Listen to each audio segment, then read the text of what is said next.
Hello and welcome to the weekly flight. Yeah, I'm gonna call it this until I get a much better name. Don't know when though, so yeah, just keep commenting below, like, names and stuff like that, and I'll eventually change it. Obviously I'll keep the older episodes by this so that people aren't getting confused. Like, if you're watching this maybe a year later, if I'm still doing this, and I'm like, welcome to the weekly flight, and it's something called, like, Robert's Week of Madness, you're going to be really confused, so obviously I'm going to keep that. So what is this? What is the weekly flight? The weekly flight is essentially my rundown of the week. What I've been noticing is that I've been gaining a couple more subscribers, not anything massive. It's like I'm not going to be reaching 1 million subscribers in like the next week or two, but I've been gaining a couple of subscribers each month, and I've been noticing I'm still not uploading as much. This is just due to the fact that things around my room have changed and I still need to sort it out. So there's still no gameplays and everything like that. I don't have weekly content coming out, so yeah, I feel a bit bad for that. So what I've decided to do is do this. This is just it's kind of a vlog, kind of not. It's more, it's going to be essentially me just explaining things unedited, talking about films, games and stuff like that, things that I've been doing, TV shows, whatever. And I'm called it the weekly flight mainly because I've got planes in my name and I still haven't used it for anything, so there we go.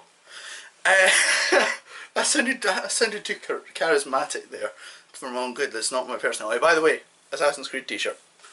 it's you just see this triangle, you're like, oh my god, Robert's trying to Illuminati. But obviously I haven't. I'm an Assassin's Creed fanboy. So there's that point done. So let's just jump straight into it, since I have my phone out here and it's got a list of the stuff that I need to talk about. So starting with the start. So first thing is, I've been rewatching Civil War recently. So, and I haven't really explained my opinion on this. When I first went to see it, I went to see it midnight. I saw a triple bill of Captain America. Saw all the Captain Americas in with Civil War, and I was super excited because I'm a huge fan of the comic. I'm a huge fan of that storyline. I think it's really dark, very smartly. I've seen Linkar videos and I'm kind of like back and forward now, but I really enjoyed the comic at the time, and yeah, I really enjoy it. It's one of my favourite storylines. I'm still going to go with that. I'm just not going to say whether or not it was cleverly written, because he has quite a few points that prove otherwise. So yeah, it's done by Mark Miller, so kick-ass. And kick-ass is in the bookshelf. By the way, the camera's right next to my bookshelf, so kick-ass is just next to the camera. So if you look to your left, yeah, that's your left. I get confused with my left and right. Anyway, if you look to your left, you should be able to see my kick-ass boots along with other stuff. But anyway, we're moving on. So when I saw Civil War, I was kind of disappointed. I was like, this is nowhere near as dark as I expected. Nobody died. It was kind of, went to see it at the same time, found it a lot better. Obviously I bought it on Blu-ray, and from there I just started enjoying it more and more. It's one of these films in which you all go in expecting one thing, the film gives you a completely different thing, and you have to learn to accept what it's giving you, which sounds more like I'm just like, nah, the film's terrible, but I'm not willing to accept it. It's more just, hey, this isn't what I was expecting, this is actually kind of different. But when you actually see what the film was doing, you notice how well it actually works. You see the things pointing together. And a lot of the criticisms that I have for this film get answered each time I watch it. I go on and I'm like, hang on, this doesn't make sense. And then all of a sudden it's like explained in the film. And I think this film's really well done. It's possibly one of my favourites. My favourite Marvel Cinematic Universe film is still The Winter Soldier. I don't know what I was going to say there. I think it was, I don't even know. I don't even want to know what I was going to say. It is The Winter Soldier, hands down. It's one of my favourite films of all time. So anyway, let's move on to the next film, or game. So anyway, the next thing I want to talk about is a mobile game. Yeah, I've been playing DC Legends fairly regularly. I've been logging in every day, as you do with mobile games, which kind of makes it sound like it's taking over my life, but it's like 10 minutes. It's nothing. Mind you, those 10 minutes added together probably take away like half my life. But it's still quite interesting. It's very similar to Galaxy Heroes in that sense. It's quite it's well made. The fight mechanics are really interesting, and it's just decent. If you've played Galaxy Heroes, you know what to expect from it. The one negative I have, and if you watch Angry Joe's video, he completely just sums it up. The main issue is the microtransactions. They are terrible. They are unrelenting. They are like the devil. But I mean, I've been playing it for a week, and I thought I'd unlocked all these characters. I thought, hey, this is really good. You unlock a bunch of characters at the start. You're like, oh my god, this game's great. It's like, oh yeah. And then about ages later, I'm still waiting for more characters, and it's really weird because I'm looking on PvP. I'm playing PvP, player versus player, because I know some of you are more subscribed for me for films, so you might not know all these gaming terms. So I mean, I am trying. So I'm trying to keep this as casual for both sides, because I don't think I have any gamers really on this channel, but I don't know. Maybe I do. Maybe I have gamers on this channel that don't know a thing about like film stuff. Anyway, that's not the point I'm trying to make. And I'm standing on a sheet of paper. Go away, paper. Go away. And go away, coat hanger. There's a coat hanger on the floor. Yeah. By the way, you notice my back to the Future poster? It's really cool. So yeah, that's part of the new set now. But DC, I've been playing PvP versus matches, all that sort of stuff. And one of the things I've been noticing is every player I've been playing against, they have the almost exact same set of characters that I have. And I'm not joking. It's the exact same set. With obviously slight variations, like certain characters that maybe I've unlocked that I haven't leveled up as much. And I only have like, I think 6? I think I have 8. It's 8 characters that I have. It's just variations on those 8. It's just different teams of that. And it's a real issue there. The thing about Galaxy Heroes is when you're playing it, you're going against people that don't have the same characters as you. You're going against people that have it's completely varied, and I just slam my hand against the door. But it's a lot different. This one just seems like it's there to take your money, and I'm still logging in daily, but it genuinely just feels like they're trying to take my money, and I just keep playing it because I'm a DC fan. I mean, I may prefer Marvel, but I'm still a massive DC fan, and I haven't been playing Contest of Champions for ages because it doesn't run properly on my phone. It runs okay. It's just more, it sometimes freezes on my phone. My phone's a Samsung Core Prime, so it's not that well equipped for games, mobile games, I guess.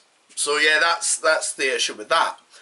Anyway, let's move on from that. It's a bit of fun. I mean, once it's sorted out the microtransactions, I'd say check it out. But as it is right now, you're spending way too much time. To be fair though, the PvP rewards aren't that bad. At the moment anyway. Right, okay, so there are obviously going to be some edits, and this will depend. I'm wanting to try and get this out every Sunday. I don't know whether this will get released on Sunday. This is Sunday day, by the way, just so you know. So if it gets released tomorrow, then it's released tomorrow. It just depends. I want to try and get this out, and this is why I'm not going to do much editing, but obviously some things are outside of my control and I need to do edits. And I'm watching this white box as it detects my face. It's really weird. It makes it look like I have a spot right there. But it's more just double. Or maybe it's just a double chin, I don't know. Oh well. Anyway, let's just continue on. The point that I was trying to make is some of it's just check it out, see what you think. Obviously don't be an idiot and spend money on microtransactions until they sort it out. Or just watch Angry Joe's video if you don't believe me how bad they are. Right, okay, so my phone, oh, for God's sake, I went off the list. Right, okay, next up, The Walking Dead. This was episode 3 on Easy Street. Yeah, it's stuck in your head, and I've just put that back in my head again. It took me a second. I was just like, what's this? What's the song? Easy Street. It's gonna be stuck in my head now for the rest of the day. Thankfully, it's like what time is it? It's 10 past. It's 10 to 10 at the moment. Filming, so I mean, I'm not gonna have to deal with it for that long in my head, unless it decides to pop into my dreams. That I'm hearing Easy Street all the time. And there's one thing I have to give to The Walking Dead this episode. It really drove you insane. It really drove you insane. And I just... honestly though, I thought this episode was really good. Is it as shocking as the other ones? Is it shocking as season... start again. You're gonna have to deal with this. Is it as shocking as episode 1? No. Same way episode 2. Episode 2 was just more fun. It was really just strange, especially when Carol was just laughing at Ezekiel. it's brilliant. But this episode, Negan is just so intimidating. There's a great scene with him and Daryl, and oh, I loved it. It's brilliant. I don't know what that was, but I got really excited there. Okay. But yeah, I thought this episode was really good. It gave a lot of character development to characters that I didn't actually think they were going to give much character development to. So that was really cool, and I do like that they're starting to make some characters sympathetic. They're really making Negan evil, which is great, but I think, I don't know, part of me's like, maybe you should tone it down slightly so that people don't go up and riot and just go, Negan is the worst character ever, and then we get Jeffrey Dean Morgan getting harassed on the street like they did with Jack Gleason, who played Joffrey. That actually happened, by the way. Jack Gleason actually quit acting because of the harassment he got from playing Joffrey. It is insane. So, maybe the Walking Dead should tone down, I don't know. I'm more fearing for Jeffrey Dean Morgan's safety at this point than the characters. But, he is starting to get a lot of the charisma Negan is really good. It's like, see when the charisma from Negan pops out and you're just like, yeah, it was like season 6. It was like the final episode of season 6 when you see him, and what was it? Glenn tries to attack him or stop him, and then Negan's just like, I'll give you that one for free. I get it. It's an intense moment. Or something like that. I can't remember. It's been a while, but it was just that I get it. The deep voice. I was like, oh my god, that's Negan. It's brilliant. Yeah, absolutely loved this episode. It drove me insane like it did with Daryl. Yeah, I was gonna say who it was, but I think you've probably figured that out. Obviously I'm going to keep this episode, the weekly flight, spoiler free, so don't worry, there will be slight spoilers, minor spoilers, just so that I can explain what's happening. So comment below if you do want me to tell you what I'm talking about beforehand. To be honest though, I don't think it's that big spoilers. I think you're going to be fine with it. I'm obviously not going to reveal anything insane. In fact, I still won't reveal the Red Wedding and stuff like that, who died in the Red Wedding, or even who dies in season 1 of Game of Thrones. That's you're not going to have much issues with spoilers, and this episode will be longer because I had to keep explaining stuff, so don't worry about this. It won't be this long as usual. But anyway, that's all for Walking Dead. Next up, Westworld. Westworld's starting to get really interesting. I'm really enjoying Westworld. I haven't spoken about it. Yeah, Westworld, I don't know why it is about Michael Crichton's books, but he always creates places that I really want to go to. Jurassic Park, Westworld. And I'm like, I want to go there. It gets so sad. It's like telling a child that Santa's not real. You crumble inside. They give you this, like, magical wonder and you're just like, please let me go there. And then all of a sudden the episode ends and you're like, oh yeah, it's not real. But the acting in Westworld was really good. I found this episode really interesting. It was kind of interesting to see what was happening with one of the characters as they were getting moved around the facility of Westworld. You know what I'm talking about at this point. Anthony Hopkins, my god, Anthony Hopkins is incredible in this show. He's just so good. And the thing that's revealed about him in this episode's really just... it really interests me, and it makes me want to see where this goes. On top of that, there's a really kind of disturbing scene towards, I think it's towards the end, with that little boy and Anthony Hopkins. No, that sounds really weird for anyone that doesn't know about what this show is. Or maybe that's just where my mind's going.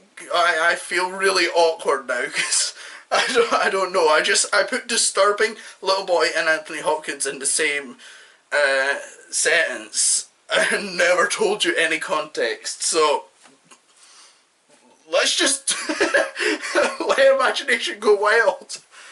Obviously you know what I'm talking about if you've seen the episode. See, this is why you need to be watching these shows. You need to be watching Westworld. Get that? You and me watching Westworld. We need to do it. Don't know what that was. But yeah, Westworld really interesting. I've been finding it's been getting very intense, and I genuinely think that Westworld could become the next Game of Thrones. In sense of popularity, not because there's going to be dragons in Westworld. There might. That might be Anthony Hopkins' character's big plan. Put dragons in Westworld. That'd be really cool, actually. I really want to see that now.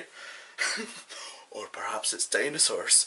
Unexpected Jurassic Park crossover. Alright, okay. Enough of that. I can't remember much of Westworld, so I don't know what that's saying. There's a couple of scenes I can remember, a couple of not. I should maybe take notes. Or maybe not. The fact that I can't remember them should be saying something, actually. Next up, Supergirl. I've been watching Supergirl. One of the things you need to remember, though, is I'm with the UK. So I'm watching this alongside the UK. And this is episode 3, during which the president, who is a female, just this is going to be relevant. I'm going to point this out later on because it's something that I find really uncomfortable given the current state of America right this second. But yeah. Anyway, so Supergirl has to defend the president from an alien attack, or yeah, pretty much an alien attack. All the while there's another character who has just woken up, and stuff like that. And it's really good. I really like the Supergirl episode, especially this one. This one I genuinely wasn't sure whether or not I was going to suffer from the fact that Superman was gone. As much as season 1 of Supergirl held up for the most part, apart from the first few episodes, which were dreadful. But we don't talk about them. We talk about the newer episodes. So it's quite interesting. I mean, Arrow was bad to start off with as well, so and so was Flash. I don't think Legends was that bad to start off with, so Legends is fine, I guess. Legends of Tomorrow's fine. You're the only one that hasn't suffered, but then you've just kind of stayed around the same quality. Legends has always just been fun. Anyway, we'll get to Legends of Tomorrow later on. Not tomorrow, but later on. I couldn't resist, sorry.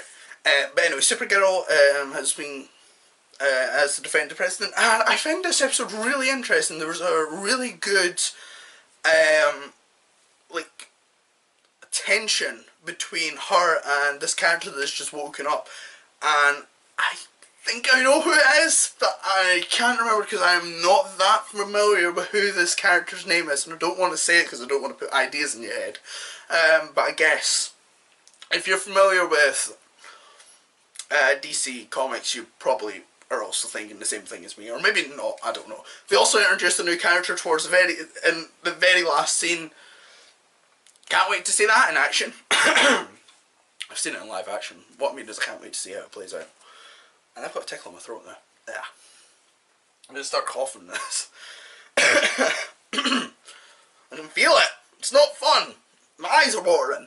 I don't know where I'm going to keep this in. I'm going to keep this in because it's probably going to be quite funny. My eyes. I don't know what's going on. I'm dying. Right, okay, anyway, next up. Oh, wait, no, I forgot to talk about like the main points.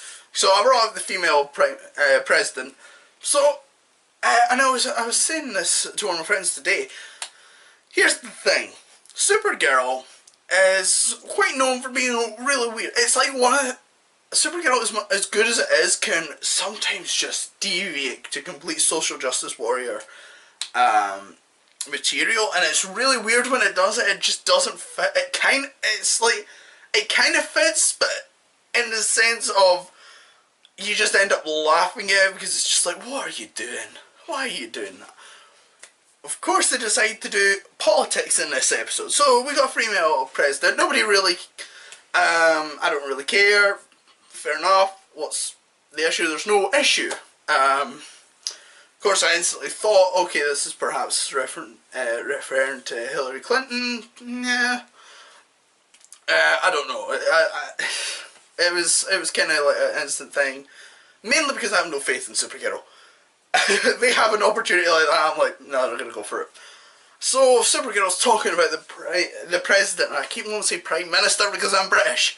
But she's talking about the president, and she's like, oh, she's so great, and I'm like, please don't say because she's a woman. Please don't do this. Please don't do that. That's just going to completely, just don't do it. Thankfully they didn't, and that was great. I was like, thank God, because it's something you would expect Supergirl to do. It's one of these weird shows in which they're kind of like, female power, yet sometimes they write their female characters absolutely dreadfully compared to the male characters. It's really weird, Supergirl. As much as I love it, well, I wouldn't say I love it, but as much as I think it's really good, it does have these issues. But anyway, that's beside the point. We got, so, the good on you, Supergirl, you never done the obvious because she's a female and everything like that. And I'm like, right, okay, cool, and then, and Supergirl even had some legitimate reasons. She didn't actually, she was like, oh yeah, I love her, opinions on this, I really agree with her on this and that, and she's like, she's really smart and everything. I was like, cool, right, okay, we're going about politics kind of the right way. Then, like, 2 minutes later, we've got Supergirl walking along, and she's like, who would have voted for that other guy? And I'm like, no! Why would you do a Donald Trump joke? Why? It's like anyone with a brain could have figured that out. Maybe in like 10 years you wouldn't. You'd just be like, alright, cool, there's another guy. At this point, we all know this is a Donald Trump joke. And it's clearly like, wink, wink, of course Donald Trump would never win president. Oh, wait, he did. Believe this. It's so stupid. It's like I have to talk about it because it was just so, my mind blew up at that point. I was just like, why? Why would you do that? On top of this, we also have a great subplot in this episode, which I will spoil kinda. It's not really something that you're really going to care about.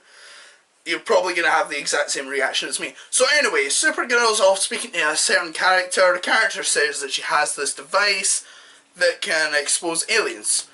And Supergirl's like, no, that is not right. We should be allowed to live in secrecy and peace. And everything, that's an opinion, fair enough, whatever. I don't really care. It's just Supergirl being Supergirl, righteous and everything like that. So anyway, Supergirl then decides, I'm going to write a report. She writes this big, biased, persuasive report about how terrible this character is for this. And her boss looks at it and is just like, what is this?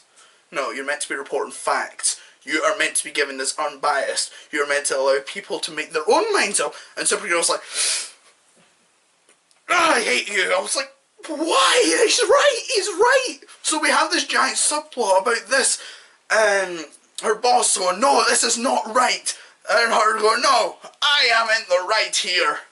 So, anyway, she then meets up with the character again. And the character's like, I take it you wrote a bad article about me. And she's like, I tried to, but my boss wouldn't let me. And then she goes, but I've changed my mind. It's like, and I'm like, oh, right, okay, this is going to be interesting. Not all aliens are good. Oh my god, you missed the point of the... I don't know whether this was Supergirl, how they wrote Supergirl, or whether this was the writers actually being that idiotic that they didn't know how reporting worked. It was really weird, and it's just one of those moments. Of course there's persuasive and biased newspaper articles, but the whole point of journalism is to just report the facts. So don't throw those arguments on me, I know what I'm talking about. Part of the British media, no I'm not. I'm not actually part of the British media, I'm nowhere near it. Anyway, next up, The Flash. The Flash is actually one of these shows in which I'm kind of disappointed with where it's turned out. They brought up Flashpoint. Flashpoint was there for an episode. It's kind of a spoiler, I'm sorry. Nah, it's not really. I mean, comic people would know Flashpoint, they don't know the reasons and everything like that. They probably guessed that they would tackle Flashpoint at one point. So it's not really a spoiler, and if you don't, you won't know if you don't know what Flashpoint is, you're obviously not expecting it, because everyone that knows what Flashpoint is expecting it. So don't worry. So anyway, Flashpoint was for an episode. Wow, that was great. The impacts of Flashpoint are still felt, but they're very minor. It's, well, the previous episode was quite good. This episode's kind of not. Well, it's good in the sense of it's good impact. We're still continuing on with the Flashpoint storyline, but it's like, you could have done better with this. And a lot better. I really wanted to see them do a lot more with Flashpoint, because it's one of my favourite storylines from DC and stuff like that. It's a really good story. But they've just done nothing with it, and it's really disappointing, actually. But we have a new villain, a new metahuman, played by Joey King.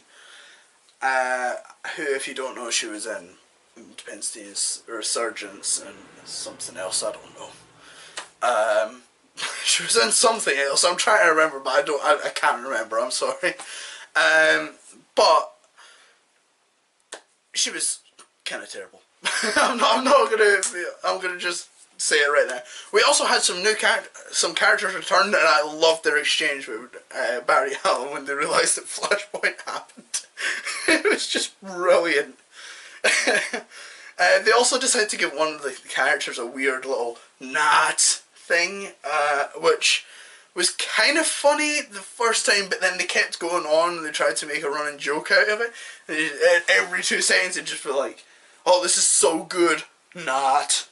And I'm like, why weren't you doing this in the previous seasons? Why? Why have you just brought this up right now? And even Cisco's like, what, do you have not in your Titan, where you're from? And he's like, no, that's not a common saying, it's just something that he says, because the writers say so. But yeah, they introduced a plot with him, which could be quite interesting. Wally's doing his usual moping and moaning at the moment, which, I'm going to be completely honest, Wally's starting to irritate me. He really is. He's starting to hit that Thea point in which when Thea went off the rails in Arrow, you're just like, Thea, go home. Just go away. Come back when you're cool. She did that. She did that with Arrow. And now Thea's awesome. But season 1 Thea, go away Thea, go away. That was meant, I don't know what that was meant to be. I think that was meant to be a strangle, but then I was like, nah, let's fight. I probably shouldn't fight Thea, she'd probably kill me. No, she would kill me. Anyway, let's move on from Arrow, because Arrow was just kind of, Flash was kind of, but next up, also the same day that in which I watched Flash, I also bought Ratchet and Clank, the PS4 game. Yeah, oh my god, it's actually really good. One of the issues I do have though is the first few levels. Now, they play cutscenes every 2 seconds. It is the most irritating thing ever. Throw starting to go. I think I need water. I didn't bring any water. But yeah, it's kind of like, alright, cool, keep going. I want to play, let me play, goddammit. But once it lets you play and it lets you go, it is so much fun. It feels kind of just like old Ratchet and Clank, and I'm a huge Ratchet and Clank fan. It is so much fun. And just unlocking all the gadgets and everything like that, and seeing some of the iconic locations recreated, it's great. Playing the assault course that Captain Quark created, it's like, oh, it's like, that's the one bit that I remember so much from Ratchet and Clank, is that one scene, but mainly because I took forever to get past it. I couldn't do it. Yeah, just couldn't do it. But yeah, it was so much fun. One of the things I've noticed, now I'm not sure whether this is just maybe because the writers in this, I think the writers are the same, or maybe it's just the fact that I kind of just dismissed the humour, but the humour is kind of really forced in this. I don't think I've actually laughed that much in Ratchet and Clank, the game. Really, I haven't laughed that much in the 2016 version. It's like, Cool. There's like a bit in which you're racing on a hoverboard, and it's just like, we see you there with your top off. Get off the course. And I'm like, I get what you're referencing, but it's not funny. And there's other things in which it's like they meet the super nerd and everything like that, and it's like talking about like World of Warcraft and everything like that. I'm like, this isn't funny. See, another guy is just like, I'm collecting brains. It's like, you don't have, let me guess, you're single, aren't you? And I'm like, can we please get some good humour? Please just make some jokes that are actually funny here. Thankfully though, the gameplay is just so much fun for Ratchet & Clank, and that is the main reason why we play Ratchet & Clank. We don't play Ratchet & Clank for the humour or the cutscenes or anything like that. Once it learns that, it's great, and the guns are so much fun, all that sort of stuff. You know, it's Ratchet & Clank. If you haven't got it and you're a fan of Ratchet & Clank, what are you doing with your life? It's great. Yeah, let's move on to the next one. Game of Thrones. Also that same day I decided to start rewatching Game of Thrones, starting with Season 1, and one of the things I've been noticing with Game of Thrones Season 1 actually, and I feel really bad for saying this, but I think one of the reasons is because I've been watching since, well, Season 6, so the last season I saw was Season 6, I haven't seen Season 1 for about a year and a half, so I started watching it, and I was like, this is kind of boring at points. It's really slow, really painfully slow at points. The first few episodes are great, and I'm being completely serious. They are amazing. But afterwards, it's just kind of like, why? This is starting to get really boring. Can we move the plot on, please? By the end of season 1, though, it started to kick in. I've just finished Season 1 today, so I'm ready to start Season 2. Let's go for it. I'm quite excited to see it because it's going to pick up from there. It might just be because we're so close to the end of Game of Thrones at this point that the seasons are just hitting rocket speed. So for you to go back to Season 1, you're just like, it's like a train reaching a screeching halt, and you're like, here we go again. But yeah, it's still good. It's not bad. Right, like that. As well as Game of Thrones, I also started watching Sweeney Todd. Now, when I say started watching it, I only watched like the first 20 minutes. I bought a steelbook. Sweeney Todd, it was like £2. Tried to play it. It was freezing every 2 seconds, but I did get a gist of the story. I am a huge fan of Sweeney Todd. I'm familiar with the music. I'm really familiar with the music and the show. I've never seen the film. I've been interested to see the film. And I'm not 100% familiar with the storyline. I'm familiar with it to a certain extent, but I am more familiar with the music. Mainly because it's all on my Spotify. All in the world, like a big fat fit and filled with people who are filled with shit in the world inhabit it. I think I kind of said that too fast. It just kind of went blah blah blah blah blah blah blah blah blah blah. But yeah. But not for long. But yeah, absolutely love the music in Sweeney Todd. And this is kind of, if you saw what I was doing, I was kind of doing a deep voice. Whether or not you agree that I can sing, I wasn't even trying to sing. And I didn't even really sing at all there. But you get what I'm trying to do at this point. It was like really deep voice. Johnny Depp doesn't use a deep voice for this. It's really weird. He's really soft. He's like, there's a hole in the world like a big fat pit, and it's filled with people who are filled. I'm losing my breath there, but you get the point. It's kind of really soft, and I'm not sure that it works. As well as that, they want to get all these songs that the musical's famous for. They want to cram them all in, and they do that, but there's at the expense of the dialogue. Like I said, I'm not seen the play. So I'm only familiar with the music. But I'm pretty sure the play has a lot more dialogue than just, hi, there was a barber and his wife. I mean, come on! You just said 2 words! But like I said, I only got to see the first 20 minutes because it kept freezing every 2 seconds. Well, it would work for like 5 minutes and then it would freeze for a bit. I'd be like, great, thanks. So yeah, it was kind of like, alright, cool. Why would you do that? So I had to return it, and I haven't got to see the rest. I haven't got to see the rest yet. So we'll see what happens. It might get better as it goes along. I'm not that interested in watching it though. After the first 20 minutes, I'm kind of like, But I will watch it. I'll try and watch it at some point. When that'll be, I have got no clue. But basically, yeah, that's one of the main issues that I'm seeing with it. The songs are just also not that great with how it's done.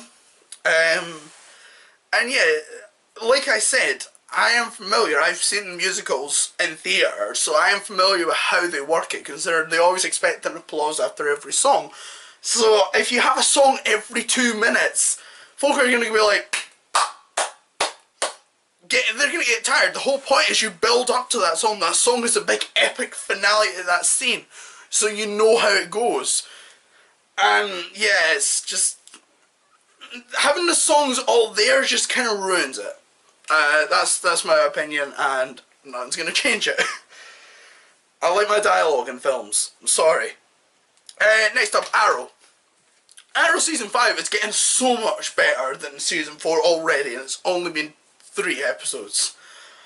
I'm one of the few that actually enjoyed Season 4 though. I genuinely found it a lot of fun. I thought Damien Dark was a really good villain. Even though he was it was kind of ruined by the entire season. The entire season was paced poorly and all that sort of stuff. There was just a lot of stuff that was wrong with it. Apart from the crossover with the Flash, that was really cool. But you get what I mean. It was one of those things in which we're like, why are you doing that?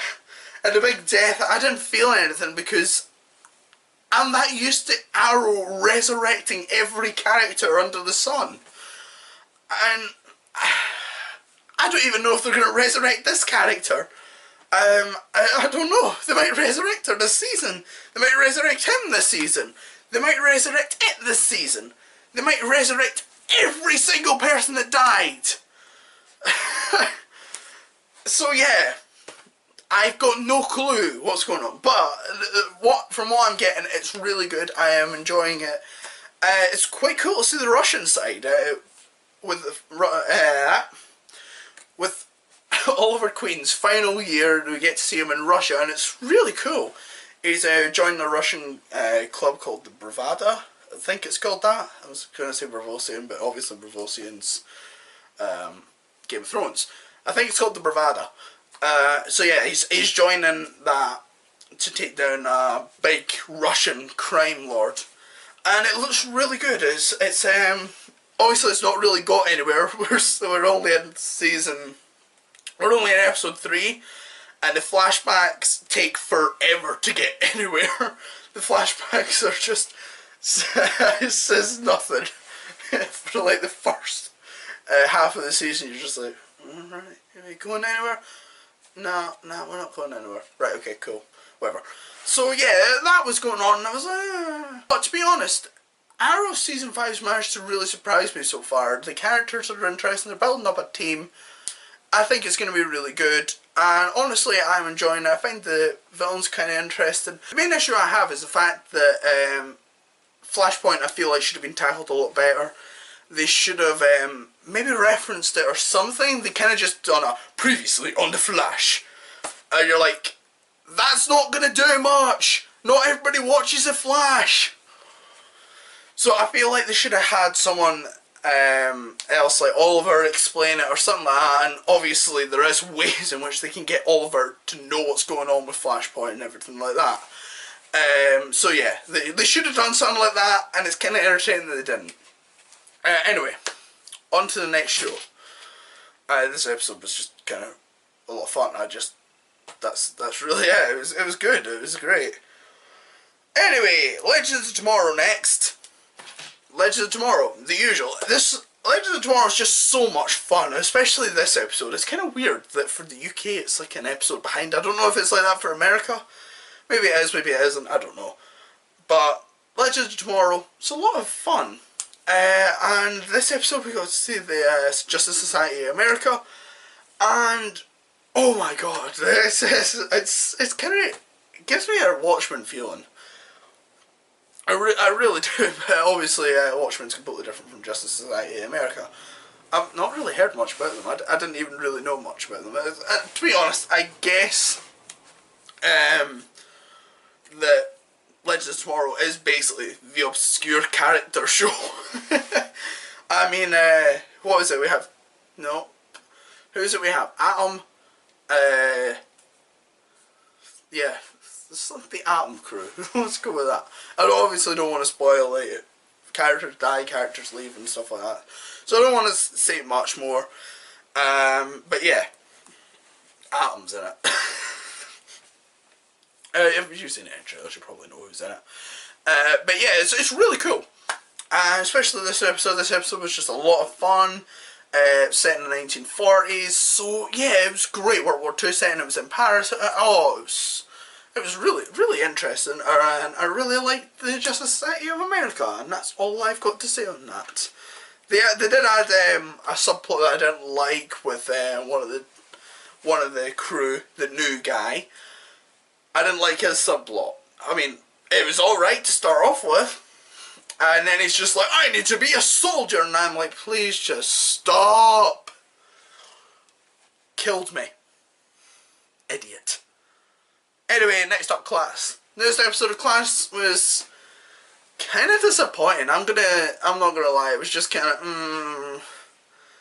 I'm not sure where I'm getting fed up with Class now that I've got it. I wouldn't say I understand it fully, like in terms of tone, but it's kind of just, I mean, they still haven't made Sophie Hopkins' character that interesting, like, at all. I mean, they started giving her the character, but she's just kind of, I don't know. The other characters were barely used in this film, in this episode, which was really sad. And honestly, the threat of the end of the world by Petals, yes, that is what's trying to destroy them all. And they barely make any jokes about it. They didn't even make any jokes about it in the previous episode. This is a two-part, by the way. It was nothing. I also didn't like the way that they'd done the Shadow King stuff, which was getting dealt with in this episode. That was kind of just, I don't know. I don't know what they're going to do from now on, and I don't really care. I mean, obviously I'm going to still watch it, because I like giving shows full season chances or series chances, but I was kind of like, I don't know what's going on here. Yeah, it's kind of getting a bit, and I only saw it yesterday, and I'm kind of just, I don't really have much to say about it. It was just kind of, alright, cool, watch that, something to do.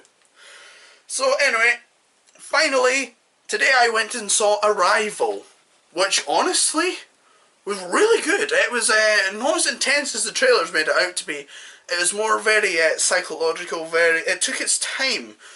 And I really enjoyed it. I really loved the stuff that they'd done, especially the end when they started making this twist. And it made me think, I don't know actually if I like the twist. It was kind of weird. And not entirely sure it makes scientific sense. I don't know. I'm not a scientist, but it just kind of goes, don't think that makes sense. Sorry. Maybe it's just me, I don't know. I thought Amy Adams was great, I thought Jeremy Renner was great, and stuff like that. It was just a lot of fun. And yeah, I wish there was something more to it. It was kind of, as much as I enjoyed it, like a lot of the films this year, it's just kind of been like, yeah, it was really good, but am I going to remember it? Not really. I mean, I really doubt if I'm going to remember Arrival. It's the same. I mean, as much as Arrival was really good, I don't have much to say about it, which is something that I don't know whether it's a crisis going on with me, or whether it's a crisis going on with films this year, but I have noticed a lot of people are like, no, films are kind of just, this year. There's not been many standout films, especially big films, which I currently am only really watching because I don't really head to the cinema alone. I often head with other folk, and it's like we kind of just have to go, right, okay, which one are we going to see? We don't really have time to see more than one film, so we just have to be like, right, okay, which one are we going to see? That one? Cool, let's go see it. Yeah. Arrival's just been kind of good, really good. I mean, I'm not gonna lie, it was really good, I really enjoyed it, but I'm probably not gonna remember it. It's one of those good films that are just kind of forgettable. I mean, what's another good example of this, and Nostalgia pointed this out. The only reason I know this film exists is because I studied The Crucible, and that is obviously the film The Crucible. Daniel Day-Lewis, Nostalgia Critic, said, or Doug Walker, well, he was in the character Nostalgia Critic, but basically he said the Crucible done nothing wrong. It was really well acted, really well paced, really well written. Yes, forgotten about because it was just kind of it didn't do anything. It was just kind of good, really good, but somehow forgettable. And that's kind of what I feel like for Arrival. It was just one of those films that perhaps there's something wrong with that I cannot pick up, but there is something wrong with it.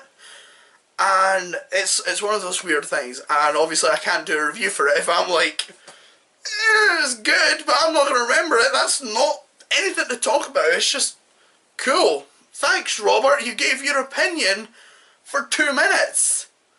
Which is what I'm doing here, which is why I'm compiling them all into one giant video. So anyway, that is it for today, or this week. As always, remember,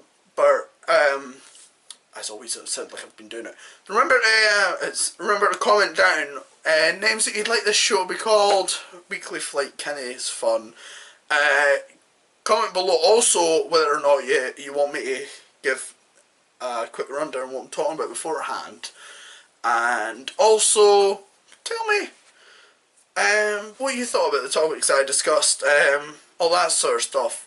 So as always, remember to like and subscribe, and you know the questions. Actually, let's think of something else quickly for a way to end the Weekly Planet.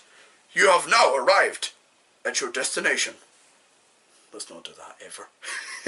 See ya.